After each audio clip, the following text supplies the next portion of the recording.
Namaskar. This is a very special episode of Dil Se. Why is it special? Because on December 26, 2024, Dr. Manmohan Singh departed to his heavenly abode. A very endearing, unassuming, humble, extraordinary son of India. From Gar to being the Prime Minister of India is a long, long journey. It tells you something about the man, it also tells you something about our democracy. And if you look at the journey of India from 1947 to 2024, and the several prime ministers who served us, starting with Jawaharlal Nehru. When Nehru became Prime Minister, at that point in time, India was in political turmoil. The British had exploited the economy of this country. They had built some railway tracks, but that was for their exports. There was no industry worth the name. The people who were educated were represented 14 to 16% of the population of the country. So Nehru, in a sense, being part of the freedom struggle, laid the foundations of India, foundations of a free India. Then came Shastri, who served only for about 18 months, unfortunately. Then Mrs. Gandhi came, and I think she was a defiant Prime Minister. A defiant Prime Minister, why do I say that? Because when the 7th Fleet came in 1971, when Nixon sent the 7th Fleet, she stood up. She was defiant to the insurgencies that happened within. She was a defiant Prime Minister. Then we had a few years of Janta rule, and nothing much happened then. Mrs. Gandhi came back. Then Rajiv Gandhi, who believed in technology, so he, in a sense, realized that technology is the way forward and we must embrace technology, but didn't have enough time to actually take that forward. Then we had, after Narasimha Rao ji, we had two governments. They lasted for a short while. Then came Vajpayee, who was a collaborative person. He was a cooperative person. He even talked to the opposition. He talked to Pakistan. So he was a collaborative Prime Minister in a sense. He also tried to build the infrastructure of our country. Then 10 years of Congress government under the Dr. Manmohan Singh. Then, of course, came Modi ji. And his 10 years, we've had an aggressive Prime Minister. Aggressive in the sense of what's happening in our country. So if we look back and look at all the Prime Ministers that have contributed to this nation, I would call Dr. Manmohan Singh as a Prime Minister who built modern India, or laid the foundations of a modern, resurgent India. And that's what we're going to talk about, apart from the fact that he endeared himself to so many wonderful people. But I've got one special person to talk about him today, and that's Dr. Montek Singh. Montek Singh is a college mate. As you know, he's a Rhodes Scholar, and that's something that was common. That's common with Dr. Manmohan Singh as well. He himself was a Rhodes Scholar. Montek went to Oxford, got an MPhil from Oxford after getting a BA honors degree, then worked with the World Bank from 1968 onwards. Then after he came in the 80s, became an economic advisor to the government, became a special secretary to the Prime Minister.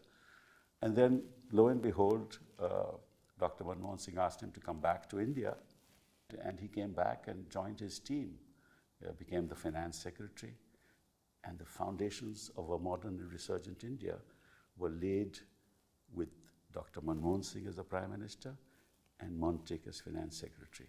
That foundation has served us well, and we'll see and we'll talk about what happened during the years when Manmohan Singh was Prime Minister and Montek was the deputy chairman of the Planning Commission.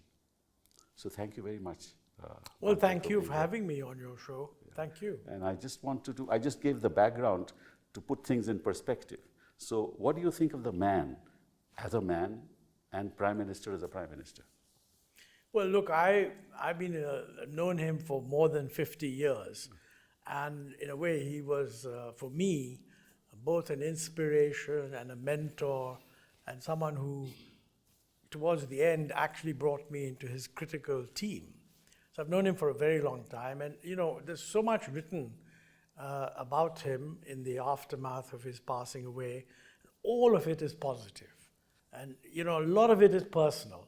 Personal in the sense it talks about the man. Yes. So I think we can talk about his, quote, achievements separately, but it's very important to realize that he was, you know, people use the term humble, and I don't think that's the right term. Okay. He was not self-assuming. He was Self-effacing, wasn't he? almost, to a fault, a bit self-effacing, but essentially, he was not an aggressive, he didn't push himself as the principal actor or anything like that. But, you know, he commanded a huge amount of applause and sort of appreciation, if you like. And people recognized that there's something very special here.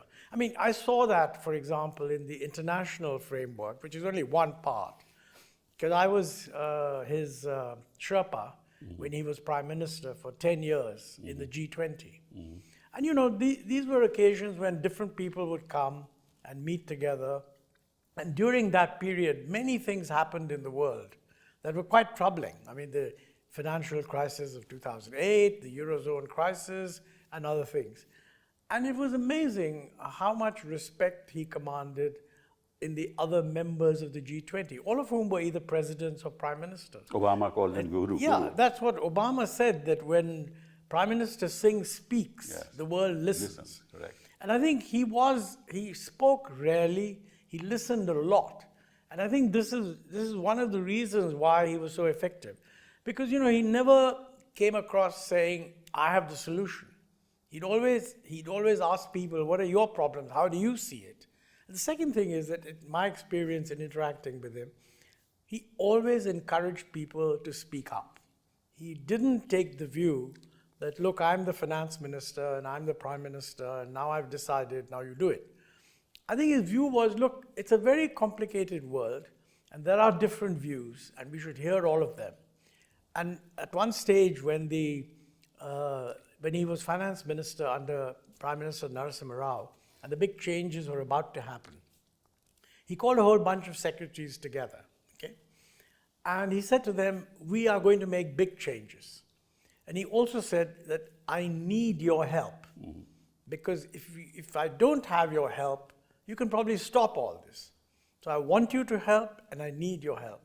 And then he said, I realize that some of you may have ideological reservations about what we are doing. I respect that.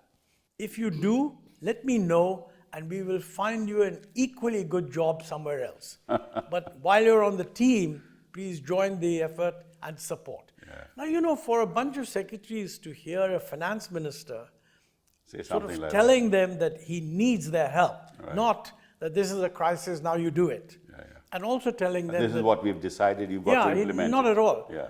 And this was the defining character of Dr. Manmohan Singh. You could always go up to him and say, sir, I'm not entirely sure that this is right. And he would look at you and argue with you and discuss. And he would take his own decisions. Right. But he encouraged people to speak up. But that's a part of humility, that you're willing to listen to somebody else. I don't mean Yeah, humble in that sense. I don't like the term The word humility, humility. because Okay. Yeah. I mean, I'm in favor of being. I mean, I'd like to be humble. It's a good thing, but I think it's more a sort of a recognition that you owe it to the system. Since you have power, you owe it to the system to be well informed. I'll give you another instance. 2008, September, Lehman Brothers crisis. The whole world knew that it was going to be a mess. Dr. Manmohan Singh was then Prime Minister, okay? So he called his team. He called Chidambaram was the Finance Minister, Governor RBI. Rangarajan was the chairman of the Prime Minister's Economic Advisory Council. called the finance secretary, of course, called me because I was then deputy chairman of the planning commission and a former finance secretary, and we all sat around and said, what should we do? And we discussed, should we have a stimulus? Shouldn't we have a stimulus? And you know, all of a sudden, Dr. Singh says to me that, where is Raghuram Rajan? Because he knew Raghuram Rajan as an economist. He had been chief economist of the IMF. So kind of from a international perspective, he would be well informed. And I said, so he's gone back to the University of Chicago. So he said to me, get in touch with Raghuram and tell him, we're wondering what we should do, and I want him to advise me. That's wonderful. Now, you know, most people would have said that he knew more about economics than most of the rest of us. And the team was pretty knowledgeable. You had Chidambaram, you had Rangara. I mean, forget about the rest of us. He had quite a good team. Right. But having seen this team, he also had the thought that, look, he has access to Raghuram, so why not get his view? Right. That was the most distinctive thing, Well, I feel. Even in my interactions with him on any issue that I took to him, I mean, actually the art of a conversation is the ability to listen. Yes, That was his greatest.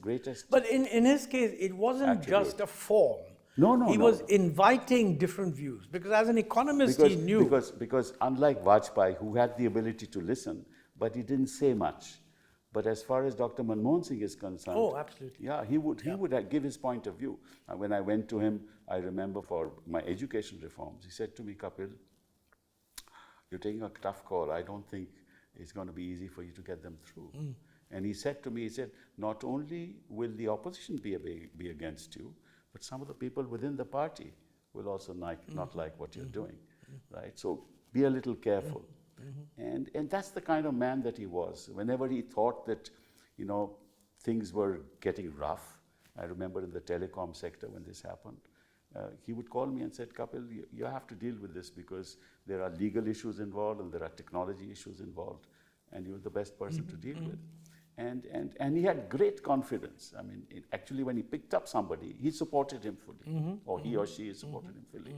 That was his greatest attribute, I think. I think that's, what you say is absolutely correct. And in my view, given the world we live in now, I sincerely hope that our leadership learns something from the need for that kind of listening to different points of view. Because let's face it, you know, the global situation is highly uncertain. Right. I mean, what used to be the established practices, good practices, are being questioned in the West. Of course. Geopolitics is fragmenting the world economy. The WTO is practically non-functional.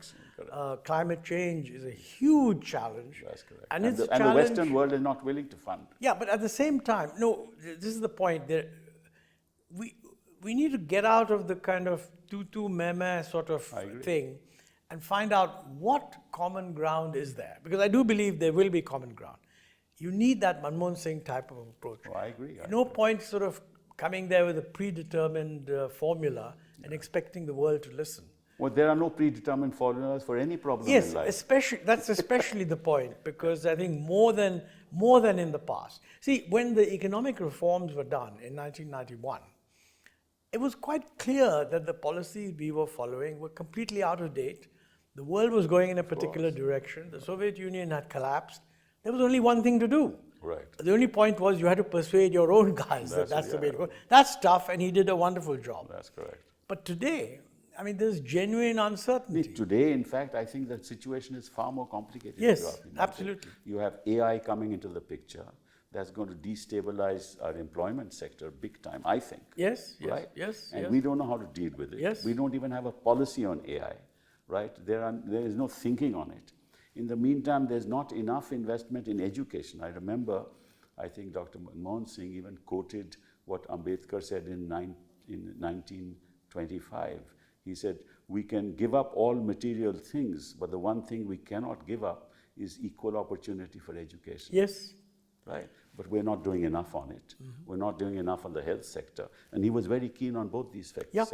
Actually, in one of the important things he did, when he was finance minister, there was too much to do to just fix the economy. Right. There was a crisis, you had to fix all those things. By the time he became prime minister, that had been more taken care of. The economy was moving ahead. his most important contribution there was to create a consensus which led subsequent governments also to do the right thing. That's what happened. That's not easy, because had he just politicized it somehow, then the next government that came would have wanted to undo. Well, they didn't. It was kind of continuity I don't with think change. they could, because the kind of policies we followed, where you have growth, but without equity, without Yeah. distribution. I think, but that is what came out very sharply when he became Prime Minister of the UPA, because there was a perception that, look, we weren't getting enough equity. That's correct. We had got over the crisis, also some growth was coming, not enough equity. And I think in the UPA, the focus shifted, quite rightly in my view, to some major initiatives Yes. that would lead to more equitable outcomes. Absolutely. Some better policies on agriculture, some very good policies, things like Narega, which sort of created a bit of a floor for agricultural labor. No, And of Aadhaar. course, The Aadhaar. that a little later, Aadhaar. Yeah, absolutely, because That's a game changer. 2009, I think, Yes. is when we were going to have such a national identity, but the game changer was bringing in Nanda Nilekani. That's correct. So in other words, there were people wanting to do it in the traditional way. Right. He brought in Nanda Nilekani, who actually said, what you're doing is a wrong thing to do. Correct. And I'm going to turn it upside down. Right. He supported that, and we all try to support it. Right. But that has become the basis of what we now see as an important strength, Yes. which is the digital public infrastructure, which is being built up. That's right. So I think you're right that in that whole period, and Your long DBT, term, the direct benefit transfer scheme, yes, was that started was by him. also 2013. I think it was Yeah, announced that we want to do this, basically. Correct. So that was Yeah. taken forward. Yeah. So I think that's why I said the foundations of a modern resurgent India were actually laid by him. Yes. And if you really look back, there is no other prime minister. All other prime ministers have been politicians. Yeah, that's right. He's the only. Well, I don't hold technocrat. that. No, I'm not I holding don't it hold against that against anybody. No, I'm not holding it against Yeah, anybody. yeah. But just tells you. I mean, look at our national movement. I mean, all the people who were part of that national movement were highly educated, right? People who were at the forefront of the national movement, right? Not that I hold anybody, I don't want to criticize anybody for being part or being the head of any country. But the fact of the matter is that we need meritorious people who will I think solve the that's problems of the country. That's very important. And unless you get those meritorious people in government, you're not being able to solve. I mean, why did Dr. Manmohan Singh give you a call and said, come back to India? Yeah, I mean, I had left with the approval of the then government, because they appointed me head of the Independent Evaluation Office of the IMF, a new office. Right, okay. And when I called up Dr. Singh to congratulate him on his becoming Prime Minister, he said on the phone, you better come right back. So I said, you tell me when and I'll come. But that shows that he was looking for team building. Yeah, I'm looking at his vision. I mean, we're trying to assess the Yeah. man.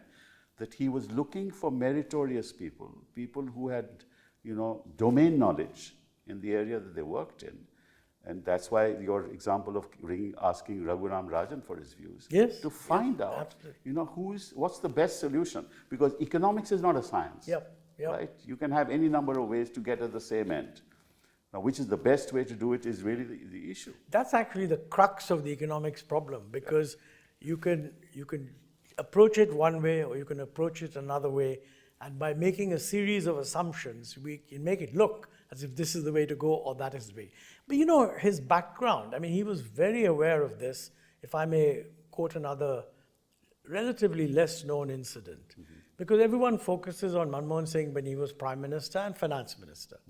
But he was also, as a civil servant, now he couldn't do the same kind of earth-shattering changes, because as a civil servant, you're working within an existing system. He was finance secretary. Yes, but in that period, it's not true that he just didn't do anything really dramatic. When he was chief economic advisor, in 1973, there was a huge inflation. Right. And I think Mrs. Gandhi obviously was concerned, such a big inflation. She called the so-called top officials and technocrats together and said, what do we do to control it? Now, interestingly, the Planning Commission said that, the price of wheat is going up, we should nationalize the wheat trade. That was their approach, control. Manmohan said that, look, that's not going to work. It will just not work. If you really want to tackle inflation, you have no alternative but to use monetary and fiscal policy. And he told me that there was a discussion on this, and Mrs. Gandhi said to him that, if I do what you're saying, are you going to guarantee that price inflation will go down?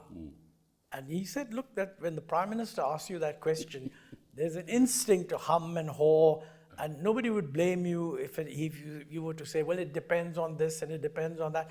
But he categorically said, yes, Really? you do this, and within 1 year, I mean, he did say within 1 year, not tomorrow. It had gone to about 27%, and a year later it was -5. My suspicion, not that Mrs. Gandhi told me, or I mean, I wasn't even here, but I think that experience persuaded Mrs. Gandhi that Manmohan was a very special kind of technocrat. He became a Reserve Bank of India governor. Well, Reserve Bank of immediately later he became Secretary Economic Affairs, and then Reserve all of Bank. those things. That's But you know, as Reserve Bank governor also, that's again kind of a civil service type of job, if you like. He played a very crucial role because there was a lot of pressure to give a license to the BCCI Bank, Oh, okay. which was a Middle East-based bank with somewhat dubious kind of connections. And Manmohan didn't want to do it. And I mean, lots of people have said the finance ministry was quite keen on it. So what the finance minister at the time did was to move a cabinet note saying, why should the permission to open a bank rest with the Reserve Bank of India? It should be taken by the finance ministry, Oh, I see. which will consult the Reserve Bank of India. And Dr. Singh conveyed that if that was done, he would resign. Oh, really? Yes. And Mrs. Gandhi didn't let it happen. Oh, wow. So the finance ministry. So, you know, even as Most people don't know this at all. yeah, I hope I'm not being indiscreet. He Not told at me all. this himself. No, in fact, this is very important for people to know. Yes. The kind of man that he was. Yeah, I mean, as Reserve Bank governor, I mean, you're not supposed to be micromanaging everything, and you're not supposed to be quarreling with the government on everything. But the point is, he felt that this business of giving licenses to a bank, if the Reserve Bank can't control that, the Reserve Bank can't do his job. Well, that's the Banking All you can Regulation offer Act. is say, I'll resign. The Banking Regulation Act, Yeah, mandates. but they were going to amend it, Amend it, in okay. order to change that power. Oh, okay. So that was those are two very, what I remember, I'm sure there must have been others also. But then, of course, as finance minister, he really brought about a huge change. Oh, yeah, absolutely. And that is what actually, if people think positively. That's the legacy. That's the legacy. Yeah. It's getting carried on, yes, absolutely. But talking about the Governor Reserve Bank, I've heard somewhere that when Subara was appointed Governor Reserve Bank, he went to Manmohan Singh and asked him, look, what do you want me to do? He said, well, you've been in the system, you've been finance secretary, I don't have to tell you anything. So he kept quiet, and as he walked out of the room, he came along with him to see him off.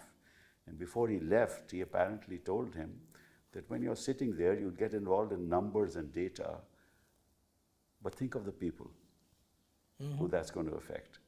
Yeah, he was very much. He was behind all this data, behind all these numbers were people, which is why 271 million people were raised out of poverty.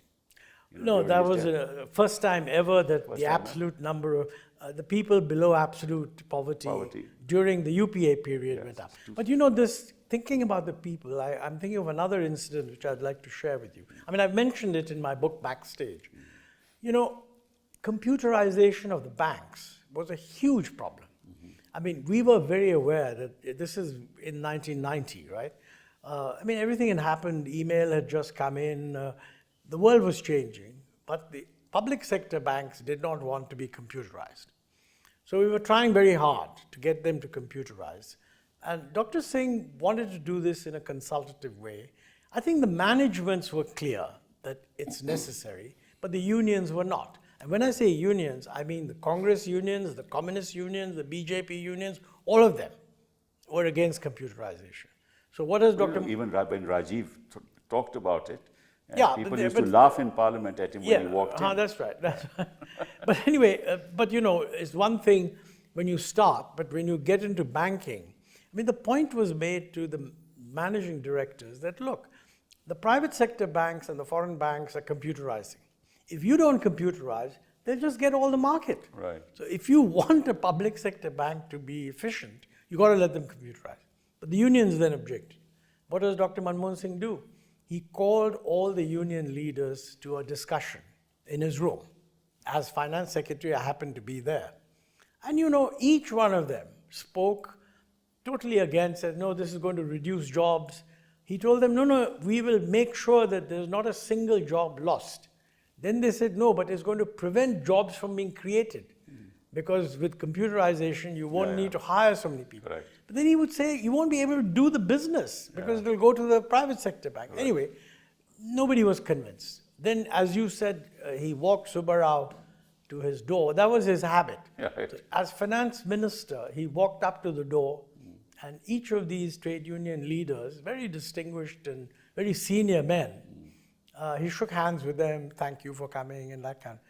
I thought they were quite charmed by that because normally the finance minister would get up and go to his desk and you'd troop out.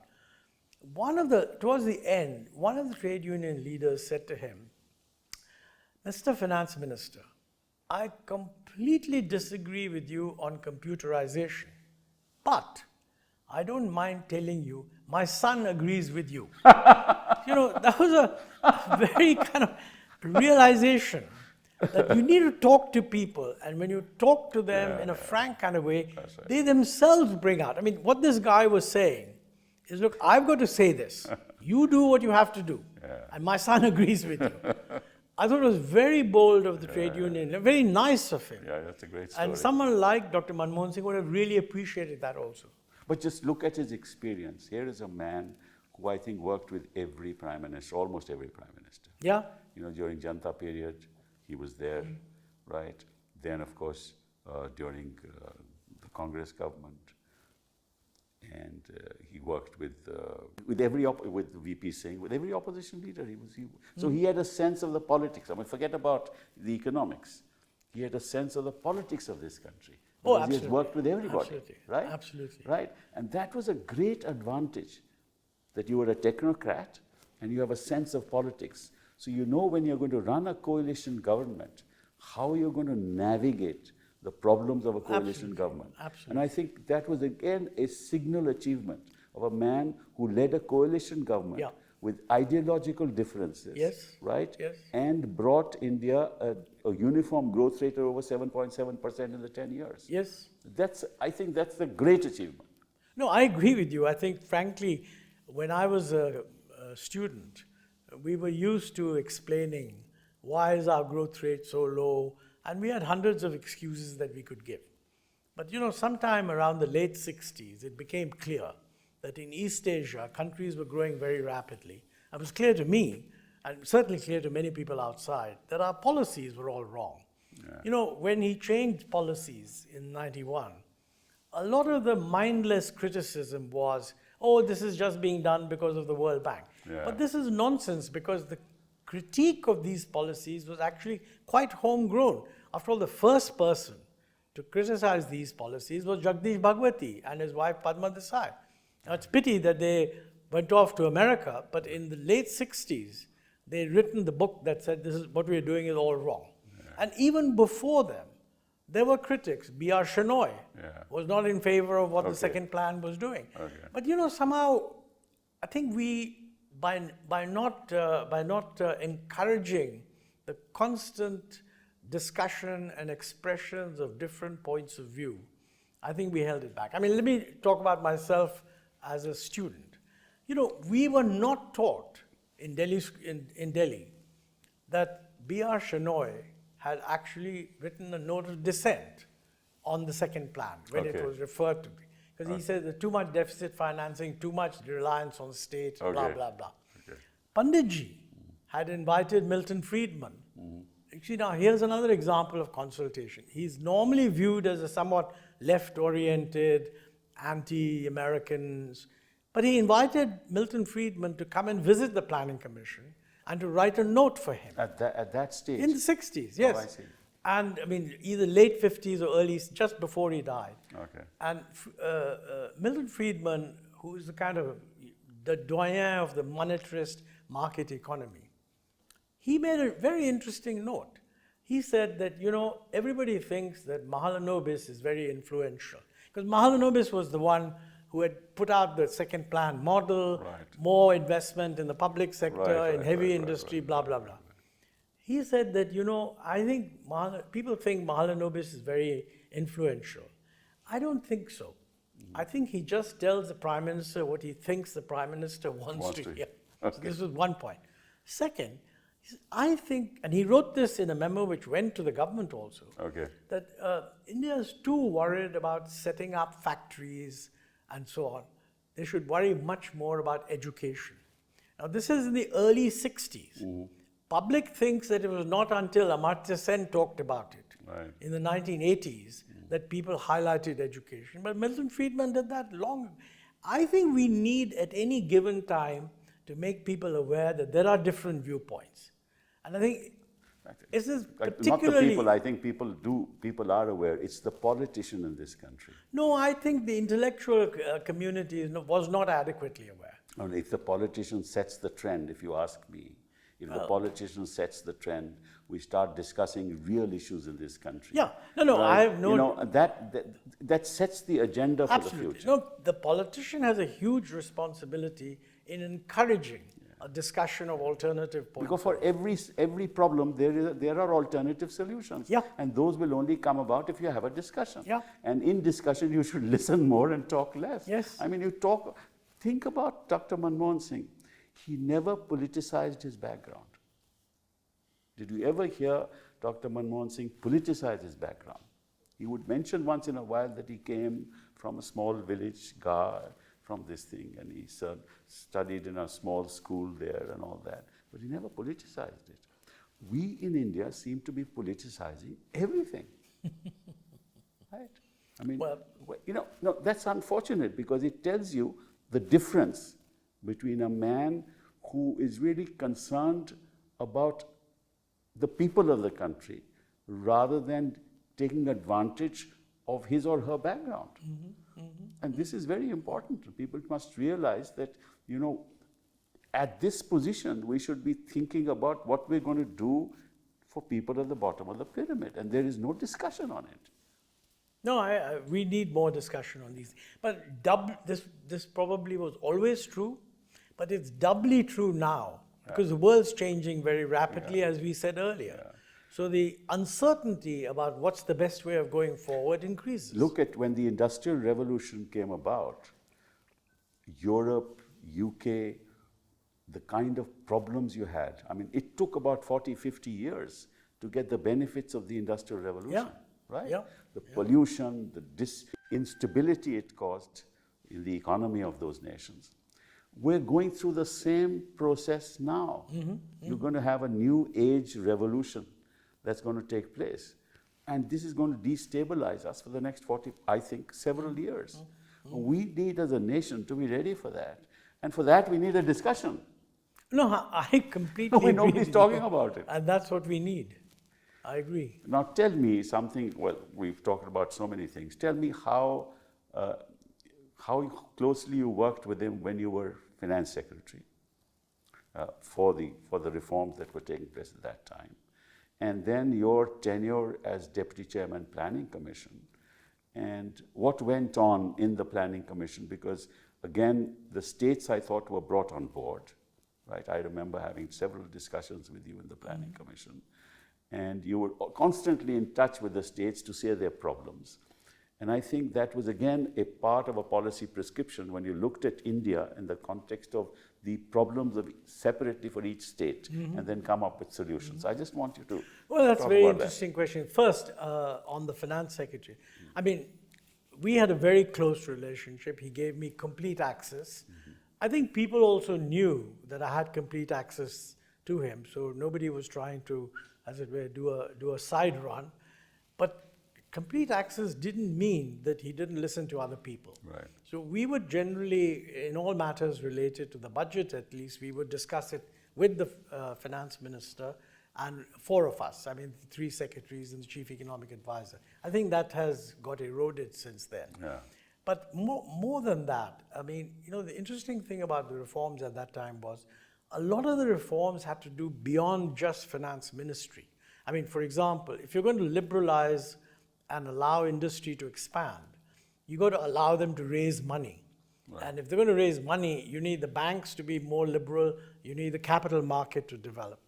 If you develop the capital market, there's a question of bringing in foreign inflows. That's correct. So all interconnected. You had all those old-fashioned ideas of takeover, not takeover. Right. So actually, we were operating on multiple fronts, and he was fully aware of this thing.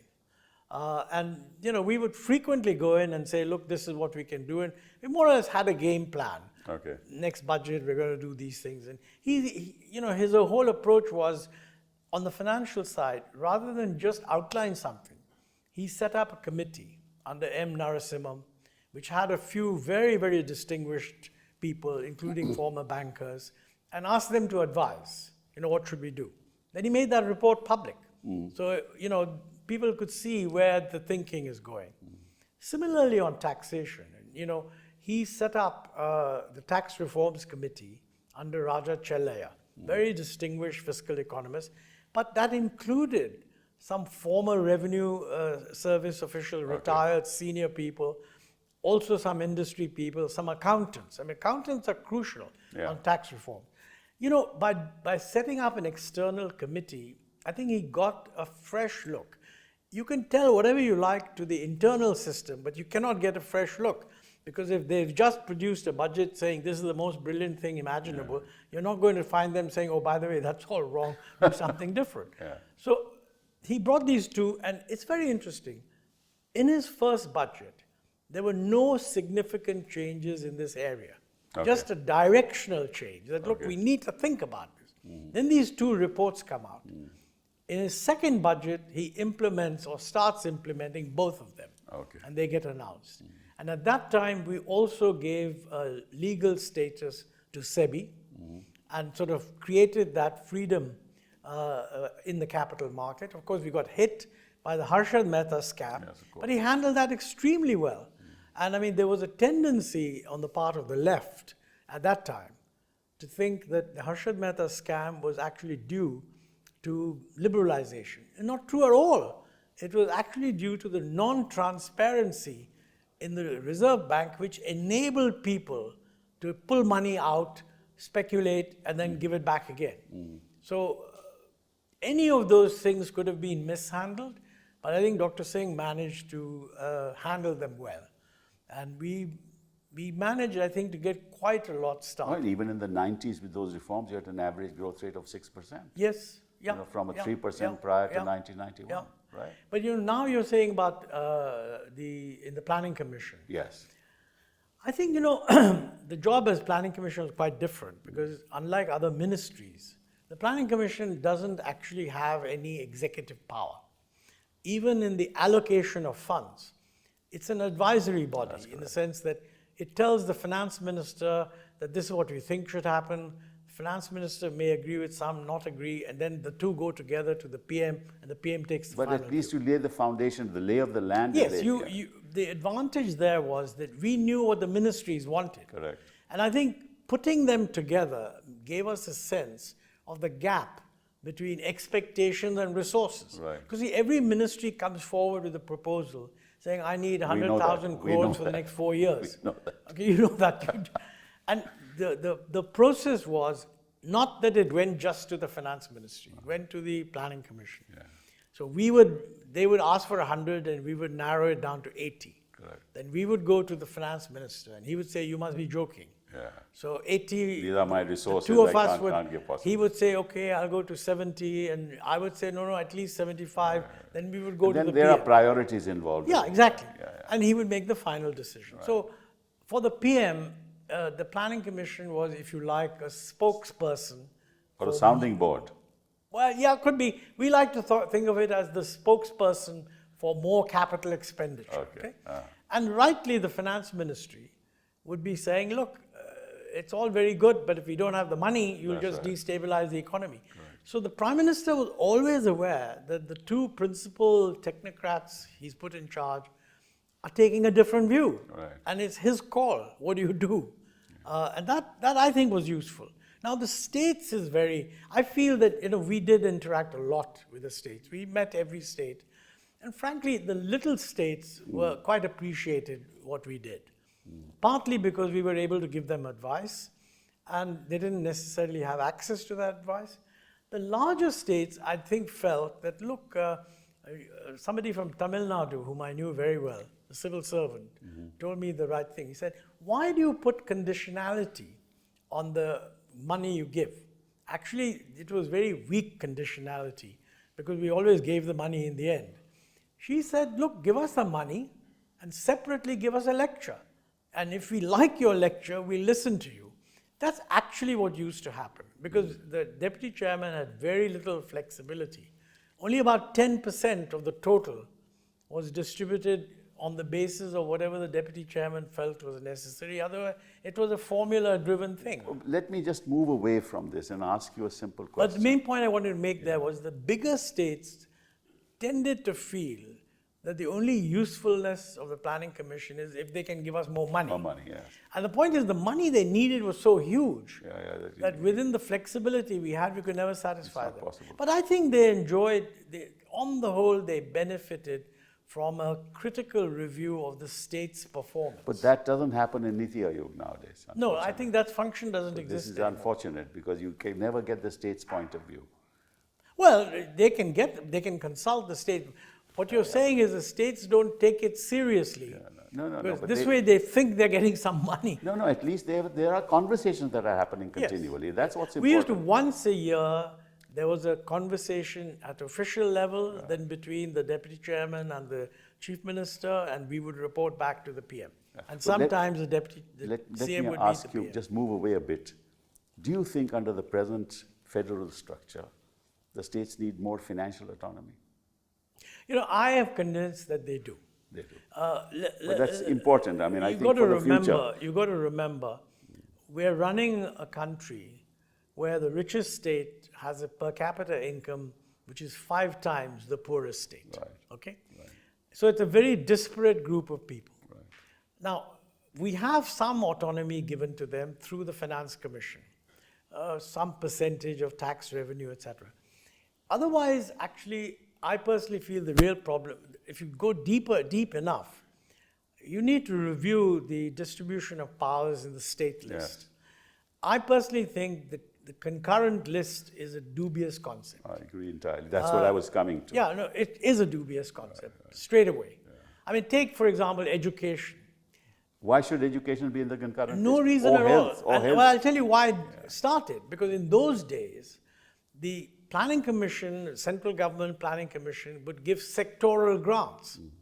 So in order to give grants to the schools, to the school system, they wanted it to be in the concurrent list, because then they could prescribe the conditions. Sarv Shiksha Abhiyan is I that. think that's wrong. No, we no, should I give the get money, and we should conduct seminars. You should respect the states and think that, when they have the money, they will going to spend it, because ultimately they'll have to get re-elected. You can't guarantee that, but if they don't, they'll see the results. That's right. So they will, willy-nilly, they will in fact compete with each other, if you ask me. Yes. Which is a good thing. Yes, and I think this is all wrong. We need to revisit this whole concurrent list business. I would agree with that. And also, I should confess, by the way, that when I was in government, I didn't say so. Okay.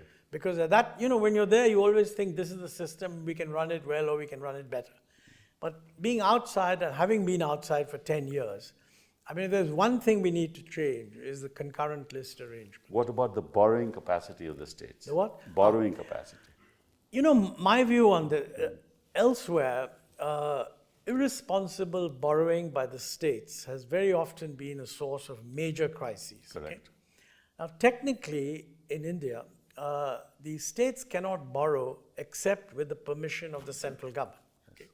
Now, there are two problems here. The Reserve Bank of India also has control over that. Not really, because once the central government has said you can borrow, then it becomes incumbent on the Reserve Bank to make sure they facilitate. They take the advice of the Reserve Bank on that. This is what I've seen in recent past. Well, you see, the problem is they don't take state-by-state advice.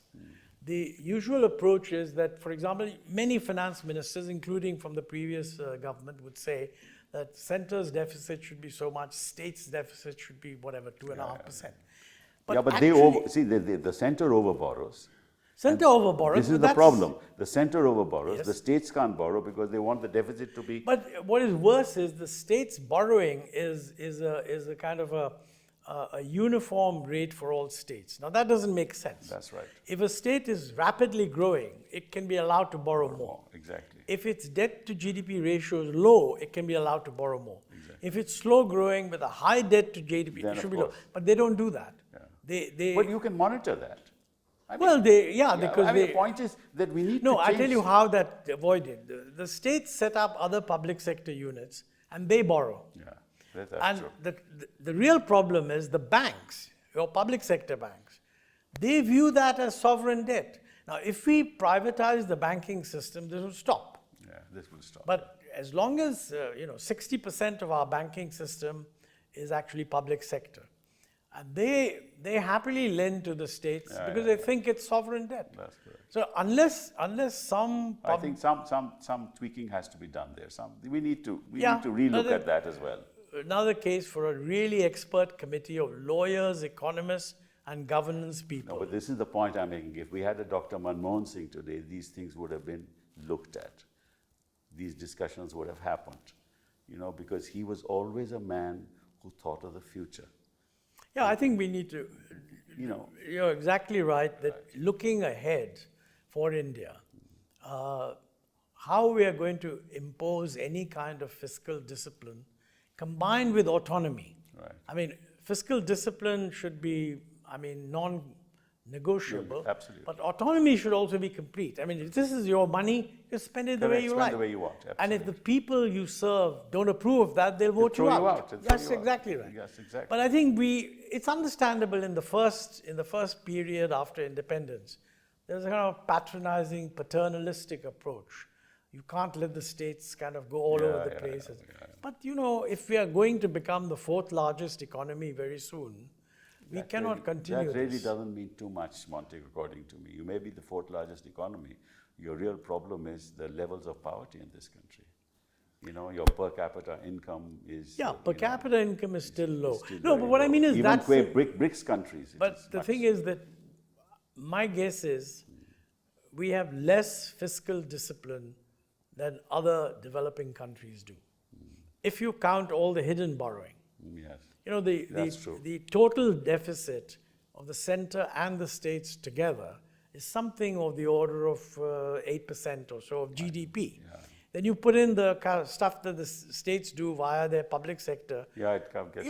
Elsewhere, the fiscal deficit is 3.5, 3. That's true. We are more than twice the developing country range. And frankly, if we want to attract foreign investment, this is one of the numbers everybody looks at. That's true. Now, it's good that we are growing well. Maybe people feel we'll keep on growing. The moment that slows down, or the moment there's a problem. There's a problem with the numbers also, whether you are going well as well. Yes, that's a fair point. Problem. But the basic point is, if you were to ask the question to me, is India's fiscal situation a potential problem? I would say it is.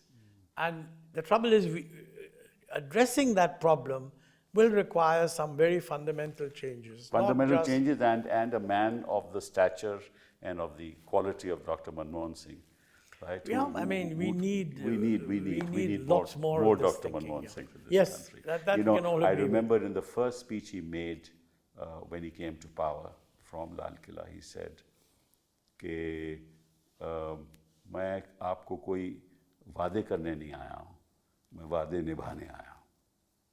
Right? That's the kind of man he was. We were having this conversation in the context of the fact that the nature of the polity and the nature of the country has changed. What Manmohan Singh did is still being carried on, but for the reforms that he initiated in the 90s and the reforms that he brought about when he was Prime Minister during the 10 years. That's the momentum for whatever is happening. That provided the momentum for what's happening in the country today. So we close this discussion by telling ourselves it was a great privilege for both of us to have served under him. And we wish that people like him should be at the helm of the country to take it forward and make it a great nation. Well, thank you. Thanks a lot.